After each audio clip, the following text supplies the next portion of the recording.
ইউক্রেনে রুশ বাহিনীর সাম্প্রতিক ড্রোন হামলার পর রবিবার যুক্তরাষ্ট্রের প্রেসিডেন্ট ডোনাল্ড ট্রাম্প রুশ প্রেসিডেন্ট ভ্লাদিমির পুতিনকে উন্মাদ বলে আখ্যায়িত করেছেন।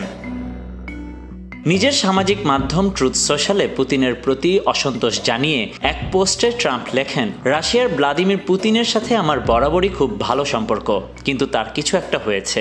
তিনি পুরোপুরি উন্মাদ হয়ে গেছেন। সেই সাথে রাশিয়ার ওপর নতুন নিষেধাজ্ঞা জারি সংক্রান্ত সতর্ক বার্তাও দিয়েছেন তিনি আরও বলেন, আমি তার উপর খুশি নই, কারণ যখন আমরা যুদ্ধ শেষ করার জন্য সংলাপ শুরু করেছি এবং তা মাঝামাঝি পর্যায়ে রয়েছে, সে সময় কিয়েভ ও অন্যান্য শহরে ড্রোন হামলার নির্দেশ দিয়েছেন তিনি। এটি আমার ভালো লাগেনি, দেখা যাক সামনে কি হয়। শনিবার রাত থেকে গতকাল পর্যন্ত ইউক্রেনের রেকর্ড সংখ্যক ড্রোন হামলা চালিয়েছে রাশিয়া।